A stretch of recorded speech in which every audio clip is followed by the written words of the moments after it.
आज आपण दिनांक 5 नोव्हेंबरला पत्रकार परिषद बोलवलेली आहे। आपण सर्वांना कल्पना असेल की मी स्वतः अतुल नंदकुमार म्हात्रे 191 पेण विधानसभा मतदारसंघातला महाविकास आघाडीचा अधिकृत उमेदवार आहे आणि या बाबत आपली येत्या निवडणुकीतली भूमिका स्पष्टपणे मांडण्यासाठी म्हणून आजची आपण पत्रकार परिषद बोलावली आहे। आज आपल्या सगळ्यांना माहीत असेल, आपल्या सगळ्यांमध्ये अनेकांचे अनेक प्रश्न असतील आणि ही माहिती जनसामान्यांपर्यंत मतदारांपर्यंत पोचावी ह्या उद्देशाने आपण आजची ही पत्रकार परिषद बोलावलेली आहे। आज आपण माहिती घेऊन आहात की ह्या विधानसभा मतदारसंघामध्ये महायुतीचे उमेदवार आहेत, त्याचबरोबरीने महाविकास आघाडीचे अधिकृत उमेदवार म्हणून अनेक स्तरांवरून आपल्याला माझ्या नावाची जो विषय तो सांगण्यात आलेला असेल, आपल्याला माहिती असेल। त्याचबरोबरीने घटक पक्षातले देखील उमेदवार आहेत आणि इतर देखील काही पक्षातले उमेदवार आहेत। मला वाटतं पूर्ण 7 उमेदवार आपल्याला बॅलेट पेपरवरती पाहायला मिळणार आहेत आणि या संपूर्ण प्रक्रियेमध्ये आम्ही आता प्रचाराचा आमचा जो दौरा आहे याला सुरुवात केलेली आहे आणि प्रचाराच्या माध्यमातून आम्ही सर्वसामान्य मतदारांपर्यंत पोहोचून आमचं पेण विधानसभा मतदारसंघातलं जे विजन आहे येत्या दिवसांबद्दल ते स्पष्टपणे मांडणार आहोत आणि या विजनच्या मार्फत आम्ही मतदारांना आव्हान करणार आहोत की का म्हणून त्यांनी मला मत द्यावं, कशा पद्धतीने येत्या काळामध्ये आम्ही या संपूर्ण विधानसभा मतदारसंघाचा कायापालट करणार आहोत याच्याबद्दलची थोडीफार माहिती देण्यासाठी म्हणून आजची आपण पत्रकार परिषद बोलावलेली आहे। पहिला मुद्दा की पेण विधानसभा मतदारसंघामध्ये प्रश्न आपण पत्रकार बंधू यांना बहुतांशी माहीत आहेतच। इथे फार मोठ्या प्रमाणावरती हा मतदारसंघ ग्रामीण मतदारसंघ असल्यामुळे आपण कुठल्याही गावात गेलात, वाडी वस्तीवरती गेलात ते इथल्या पायाभूत सुविधांच्या समस्या, पाणी, रस्ते, वीज ह्याच्या देखील समस्या आपल्याला आज सगळीकडे पाहायला मिळतात। या समस्यांनी ग्रासलेला हा मतदारसंघ आहे।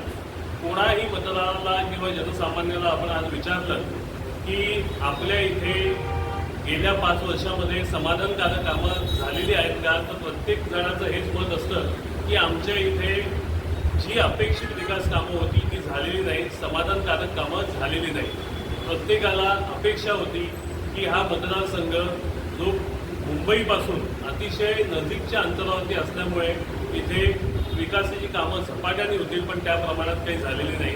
तिथल्या स्थानिक नेतृत्वाने आजवर याच्यावरती निष्क्रियपणे काम केलेलं असल्यामुळे आज आपल्याला इथे हे संकट सामोरे जावं लागतं। त्याचबरोबरीने इथली एक आणखी महत्त्वाची समस्या ती म्हणजे रोजगाराची समस्या आहे। आज ह्या संपूर्ण विधानसभा मतदारसंघातल्या पेण तालुका, सुधागड तालुका, रोहा तालुक्यातल्या कुठल्याही गावात तुम्ही गेलात तर तुम्हाला हेच ऐकायला मिळतं की आमचा मुलगा ग्रॅज्युएट झाला आहे, 4 वर्ष झाली, समाधानकारक नोकरी मिळालेली नाही। ही जी रोजगाराची समस्या आहे ती ह्या मतदारसंघाची प्रमुख समस्या आहे। आज इथला युवक हा 10, 12, 15 हजाराच्या नोकरीसाठी मुंबई, नवी मुंबईला त्याला प्रवास करून जावं लागतं आणि तरी देखील त्याला समाधानकारक नोकरी मिळालेली नसते। आज इथे रोजगार नाही का? इथे बऱ्याचशा प्रमाणात रोजगार आहे, पण इथल्या बलाढ्य कारखान्यांमध्ये असलेला रोजगार हा आजवर इथल्या स्थानिकांना मिळाला नाही आणि आमच्या या संपूर्ण प्रक्रियेमध्ये आम्ही ज्या पद्धतीने इलेक्शनला सामोरे जातोय तिथे आम्ही आमच्या स्थानिकांच्या विकासाचा आराखडा हा त्यांच्यासमोर मांडतोय। स्थानिकांच्या विकासाच्या आराखड्यामध्ये आमचं प्रमुख लक्ष आहे की इथला स्थानिक समाज हा विकसित व्हायला हवा, हा प्रबळ व्हायला पाहिजे आणि स्थानिक समाजाला ज्या गोष्टी अभिप्रेत आहेत विकासाच्या माध्यमातून त्या त्यांच्यासाठी व्हाव्या अशा प्रकारचं एकंदरीत लक्ष आमचं येत्या दिवसांमध्ये असणार आहे। त्या संदर्भातली भूमिका आपण आज इथे मांडतोय। रोजगाराविषयी मध्यंतरी मगाशी मी बोलताना तुम्हाला म्हटलं की इथे कारखान्यांमध्ये असलेले रोजगार हे प्रामुख्याने परप्रांतीयांना दिले जातात आणि स्थानिकांना दिले जात नाहीत आणि अशा प्रकारे स्थानिकांची गळचेपी केली जाते। त्याच्यावरती येत्या दिवसांमध्ये आम्ही पूर्णपणे रोख लावून स्थानिकांना इथे रोजगार मिळालाच पाहिजे अशा प्रकारच्या भूमिकेतनं आपण येत्या दिवसांमध्ये इथे काम करणार आहोत। त्याचबरोबरीने एक महत्त्वाची गोष्ट म्हणजे इथला बहुतांशी भाग जो दुर्गम भाग आहे, पेणचा पूर्वेचा भाग असेल, रोह्याचा बराचसा भाग आहे आणि सुधागड पाली तालुका जो आहे तो संपूर्ण तालुका, याच्यामध्ये या दुर्गम भागामध्ये रोजगारासाठी आजवर शासनाने आणि इथल्या नेतृत्वाने कुठल्याही प्रकारच्या योजना आणलेल्या नाहीत, याच्यावरती काम केलेलं नाही. त्यामुळे आपण ह्या तालुक्यामधल्या ह्या विभागामधल्या कोणत्याही गावात गेलात तर आपल्याला काय लक्षात येतं की तिथल्या गावांमध्ये आज आपल्याला रोजगारासाठी लोक स्थानिक जे आहेत ते दुसऱ्या तालुक्यांमध्ये जाताना पाहायला मिळतात. हे जे स्थानिक दुसऱ्या तालुक्यांमध्ये दुय्यम दर्जाचा रोजगार करायला जातात त्याचं कारण काय की इथे रोजगार उपलब्ध नाही. येत्या दिवसांमध्ये नवी मुंबई आंतरराष्ट्रीय विमानतळ हे अर्धा तास 1 तासाच्या अंतरावरती असल्यामुळे इथे विशेष करून मेडिकल टुरिझम, इथे institutional project, hospitality project, agro tourism अशा प्रकारचे पर्यावरणाची हानी न करता अशा प्रकारच्या निसर्गरम्य प्रभागामध्ये विभागामध्ये आपण प्रकल्प उभारणार आहोत आणि या प्रकल्पाच्या मार्फत लाखोच्या संख्येने रोजगार निर्माण केला जाईल आणि हा इथल्या स्थानिकांना मिळेल. अनेक स्थानिक युवक उद्योजक बनू शकतील अशा प्रकारची भूमिका आपल्याला येत्या दिवसांमध्ये, अशा प्रकारचं काम आपल्याला येत्या दिवसांमध्ये उभं करायचं आहे. ही प्रमुख आपली जी आहे विकासाची धारणा ती आपण लोकांच्या समोर ह्या येत्या दिवसांमध्ये विविध प्रचार माध्यमातून, आमच्या जाहीरनाम्याच्या माध्यमातून लोकांपर्यंत पोहोचवणार आहोत आणि त्याबद्दलची आज आपण इथे घोषणा करतो. आपले प्रश्न असतील तर आपण विचारतो. आत्ताच माननीय उद्धव बाळासाहेब ठाकरे यांचं नाव घेतलं. त्यांनी काल मला वाटतं प्रेस कॉन्फरन्स ज्या वेळेला घेतली होती, शरदचंद्रजी पवार साहेब माननीय महाराष्ट्राचे नेते आहेत त्यांच्या उपस्थितीमध्ये पत्रकार परिषद झाली होती. त्यावेळेला त्यांनी त्यांच्या तोंडूनच म्हटलं होतं की रायगड जिल्ह्यातील पनवेल, पेण आणि अलिबाग हे जे मतदारसंघ आहेत हे विधानसभेचे मतदारसंघ शेतकरी कामगार पक्षाच्या उमेदवारांना देण्यात आलेले आहेत महाविकास आघाडीच्या मार्फत आणि उरण हा जो मतदारसंघ आहे तो शिवसेनेचा आहे असं त्यांनी म्हणणं स्पष्ट केलं होतं. आणि ह्या म्हणण्यानुसार आज जरी काही मतदारसंघांमध्ये महाराष्ट्रामध्ये अशी परिस्थिती आहे की आपल्याला आपण 4 दिवसापूर्वी 29 तारखेला जेव्हा नामनिर्देशन पत्र देण्याची शेवटची तारीख होती त्यावेळेला आपल्याला असं निदर्शनात आलं की अनेक ठिकाणी महाविकास आघाडीच्या घटक पक्षांमधनं उमेदवाऱ्या दाखल झाल्या. कुठे एकापेक्षा जास्त उमेदवारी आपल्याला पाहायला मिळाल्या. याचं कारण काय होतं प्रामुख्याने तर आपल्याला लक्षात येतं की अनेक घटक पक्षांमध्ये आघाडींच्या युद्धांच्या राजकारणामध्ये स्वतःच्या पक्षातला उमेदवारांचा किंवा पक्षप्रतिनिधींचा बंड रोखण्यासाठी म्हणून आपल्याला या उमेदवाऱ्या पाहायला मिळाल्या. आज या उमेदवाऱ्या पाहत असताना काही काळामध्ये आपल्याला हे देखील सूचित करण्यात आलं, तसं कालच्या त्याच पत्रकार परिषदेमध्ये त्यांनी म्हटलं होतं की आम्ही आमच्या जिथे जिथे आम्ही या 3 विधानसभा मतदारसंघामध्ये आम्ही एबी फॉर्म आमच्या उमेदवारांना इश्यू केलेले आहेत तिथे आम्ही ती उमेदवारी मागे घेणार आहोत आणि उमेदवारी मागे घेऊन तिथे शेतकरी कामगार पक्षाला उमेदवारी असणार आहे हे स्पष्ट करण्यात आलं होतं. कारण महाविकास आघाडीकडनं अधिकृत उमेदवार म्हणून शेतकरी कामगार पक्ष पुरस्कृत ह्या विधानसभा मतदारसंघामध्ये मी स्वतः अतुल नंदकुमार म्हात्रे उमेदवार म्हणून असणार आहे. पण काही कारणास्तव याविषयीची त्यांच्या पक्षाची भूमिका काय हे आपल्याला स्पष्ट नाही. पण काही कारणास्तव असं झालेलं आहे की जिथे मित्रपक्ष किंवा महाविकास आघाडीचे घटक पक्ष आहेत यांचा उमेदवाराचा अर्ज अजून देखील मागे झालेला नाही आणि आता मागे घेण्याची वेळ आता तो निघून गेलेली आहे. त्याचाच अर्थ त्यांचा उमेदवार देखील रिंगणामध्ये असणार आहे ही भूमिका आहे. पण महाविकास आघाडीचा अधिकृत उमेदवार ही जी भूमिका आहे ती जशी उरणमध्ये शिवसेनेसाठी आहे तशी पनवेल, पेण आणि अलिबागमध्ये ही शेतकरी कामगार पक्षाच्या उमेदवारांसाठी आहे की महाविकास आघाडीचा अधिकृत उमेदवार ह्या विधानसभा मतदारसंघामध्ये मी स्वतः असणार. मग महाविकास आघाडीमध्ये ही जी दुर्बळी निर्माण झाली ती सर्वांच्या समक्ष आहे की एकीकडे मशाल एकीकडे शेती असा जो प्रचार या ठिकाणी चालू आहे त्यामुळे प्रस्थापितांचा फायदा होईल याच्यामध्ये तुमचं मत काय? नाही, प्रस्थापितांचा फायदा होईल की नुकसान होईल याच्यावरती भाष्य करण्यापेक्षाही मला हे म्हणायचं आहे की जनमानसामध्ये जे वातावरण आहे, जी मानसिकता आहे की त्यांना महाविकास आघाडीला मतदान करायचं आहे का तर विकासासाठी जो बदल अपेक्षित आहे तो बदल फक्त आणि फक्त महाविकास आघाडी करून घेऊ शकते. हे मतप्रवाह आपण संपूर्ण महाराष्ट्रामध्ये पाहतो आणि हा जो मतप्रवाह आहे तो मतप्रवाह आपल्याला येत्या निवडणुकीमध्ये पेण विधानसभा मतदारसंघामध्ये देखील पाहायला मिळेल. याचा काही अंशी मला वाटत नाही की महायुतीला किंवा इतर कुठल्याही पक्षाला तसा काही विशेष फायदा होणार आहे. जरी कुठल्याही प्रकारच्या अशा भूमिका असल्या तरी देखील महाविकास आघाडीचा अधिकृत उमेदवार पेठ विधानसभा मतदारसंघामध्ये जो की मी स्वतः अतुल नंदकुमार म्हात्रे आज विजयी होणार याची ग्वाही मला तरी वाटते, खात्री मला वाटते.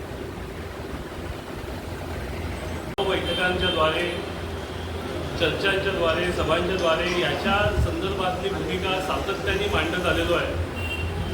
आज पेठ विधानसभा मतदारसंघ ज्याच्यामध्ये पेठ तालुका, सुधागड तालुका आणि लोह्याचा बहुतांशी भाग आहे, त्याच्यामध्ये अनेक प्रकल्प तिसऱ्या मुंबईच्या नावाखाली येत आहेत. त्याच्यामध्ये जसा आपण उल्लेख केला, MMIDA प्रकल्प आहे, MIDC प्रकल्प आहे, गेल प्रकल्प आहे, पूर्वीच्या प्रलंबित सेस प्रकल्पाचे अनेक सारे प्रश्न आहेत. या सर्व प्रकल्पांमुळे जो होणारा जो परिणाम आहे तो इथल्या पेठ विधानसभा मतदारसंघातल्या नागरिकांना, ग्रामस्थांना पाहावा लागणार आहे. छोटंसं उदाहरण द्यायचं झालं तर MMIDA प्रकल्प जो की 124 गावांना बाधित करतो, पेठ तालुक्यातल्या 88 गावांना बाधित करतो.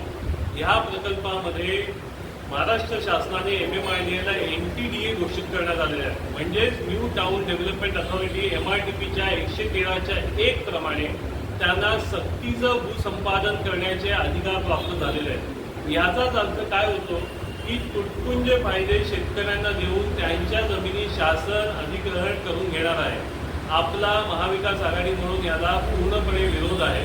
आमचं म्हणणं आहे की आपण विकासाला किंवा प्रकल्पाला विरोध करत नाही, आपण विरोध करतोय शासनाच्या भूमिकेला, जिथे शासन स्थानिकांवरती अन्याय करू पाहतंय, शेतकऱ्यांच्या, भूमिपुत्रांच्या, इथल्या ग्रामस्थांच्या जमिनी हिसकावून घेण्याचा प्रयत्न करतंय.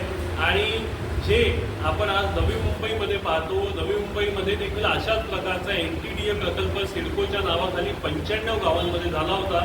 या प्रकल्पामध्ये आज आपण काय चित्र पाहतो, या सिडको प्रशासन जेव्हा तिथे एखादा प्लॉट विकतं तो 300 कोटी रुपये एकरनी विकला जातो. याचा सर्वस्वी फायदा हा तिथल्या विकासकांना, भांडवलदारांना, जे प्रामुख्याने परप्रांतीय असतात यांना होतो, शासनाला, प्रशासनाला होतो. आणि तिथला स्थानिक समाज आज काय करतोय तर तिथल्या स्थानिक समाजाचे युवक आज रिक्षा चालवतात, तिथल्या स्थानिक समाजातले ज्येष्ठ आज तिथल्या जमिनीवरती उभ्या असलेल्या इमारतीमध्ये वॉचमॅन म्हणून नोकरी करतात आणि महिला मोलकणी म्हणून नोकरी करतात. अशा प्रकारचा विकास आम्हाला पेठ विधानसभा मतदारसंघामध्ये अभिप्रेत नाही. आम्हाला विकास हवाय तो इथल्या स्थानिकांचा हवा आहे. आम्हाला स्थानिक विकसित होताना पाहायचा आहे आणि तो स्थानिक जर विकसित व्हावा अशी जर आपल्याला अपेक्षा असेल तर त्याच्यासाठी जे विकासाचं धोरण आहे त्या धोरणामध्ये बदल करण्याची गरज आहे. हा जो प्रकल्प MMIDA करू पाहतोय हा प्रकल्प शहरीकरणाचा आहे, नगर विकासाचा आहे. या प्रकल्पामध्ये हा एअरपोर्ट सारखा प्रकल्प नाही आहे की ज्याच्यामध्ये जमीन ही शासनाच्या मालकीचीच असायला हवी, किंवा हा रस्त्याचा प्रकल्प नाही की ज्याच्यामध्ये जमीन शासनाच्या मालकीची असायला हवी. हा शहरीकरणाचा प्रकल्प आहे. याच्यामध्ये जमीन शेतकऱ्यांच्या मालकीची ठेवून देखील विकास केला जाऊ शकतो. आज मुंबईमध्ये जेव्हा एखादी इमारत उभी राहते त्या इमारतीच्या जमिनीचा मालक कोण आहे तर तिथला एखादा प्रायव्हेट बिल्डर, एखादा प्रायव्हेट ओनर आहे. त्याचप्रमाणे इथला शेतकरी जमीन मालक राहून देखील विकास केला जाऊ शकतो. शेतकऱ्यांच्या स्वतःच्या इच्छेनुसार विकास केला गेला पाहिजे. शेतकरी स्वतः निर्णायक भूमिकेमध्ये असला पाहिजे. ज्या शेतकऱ्याला स्वतःच्या शेतामध्ये इमारत उभी करायची तो इमारत उभी करेल, ज्याला शेती करायची तो शेती करेल, ज्याला भाड्याने द्यायचे तो भाड्याने देईल. हा त्याचा स्वतःचा वैयक्तिक निर्णय असला पाहिजे. ज्या प्रकारे ह्या शेतजमिनी पूर्व परंपरागत आपल्या पूर्वजांकडनं त्यांच्याकडे ह्या पिढीकडे आलेल्या आहेत, त्याच प्रकारे पुढच्या पिढ्यांना देखील ह्या शेतजमिनीचा जो विकासाचा फायदा आहे तो मिळायला हवा. अशा प्रकारचं धोरण आपल्याला महाविकास आघाडीमार्फत येत्या काळामध्ये पेठ विधानसभा मतदारसंघात तिसऱ्या मुंबई खाली होऊ घातलेल्या प्रकल्पांमध्ये करून घ्यायचं आहे.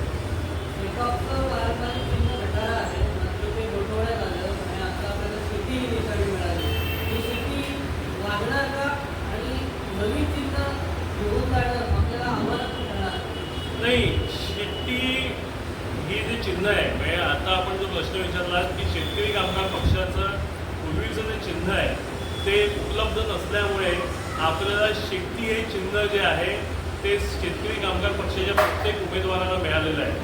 आज शेती हे मी तुम्हाला खात्री देऊन सांगतो की जोरदार वाजणार आहे. आणि आज तुम्ही ज्या गावागावांमध्ये जाल येत्या दिवसांमध्ये तुम्हाला लक्षात येईल की शिट्टी वाजायची थांबणारच नाही. तर त्यामुळे ती चित्र बघायला आपण आता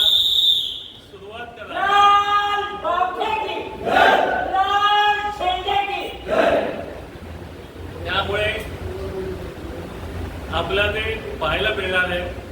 आणि ही शिट्टी जी आहे ते चिन्ह पोहोचवणं अतिशय सोपं आहे.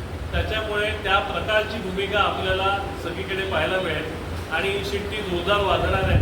मी आपल्या सगळ्यांना आवाहन करू इच्छितो की या संपूर्ण विधानसभा मतदारसंघामध्ये मला हे सांगायचं आहे की मी कुठलाही वैयक्तिक हेतू न ठेवता प्रामाणिकपणे ह्या विधानसभा मतदारसंघातल्या प्रत्येक जनमानसाला, मतदाराला, त्याला जो अभिप्रेत विकास आहे ह्या संपूर्ण विधानसभा मतदारसंघाचा, त्या विकासासाठी काम करायला म्हणून इथे प्रयत्न करतोय. आपल्याला जर माझ्यामध्ये मेरिट वाटतं तर मला 100% मतदान करा हे मी आव्हान आपल्याला करतोय. आज इथे बदलाचे वारे आहे आणि या बदलाचं नाव अतुल नंदकुमार म्हात्रे हे असायला हवं. याच्यासाठी मी आपल्याला विनंती करतो. आज या बदलामार्फत आपण संपूर्ण विधानसभा मतदारसंघाचं भवितव्य घडवणार आहोत आणि हा विजय फक्त माझा नाही तर इथल्या सर्वसामान्य जनमानसाचा, मतदाराचा असणार आहे. त्याच्यामुळे ही आपल्या सर्वांची जबाबदारी आहे. आपण एकत्र यावं, संघटित व्हावं आणि सुयोग्य बदल घडवावा ही आपल्या सर्वांना मी विनंती करतो. तर आपण महाविकास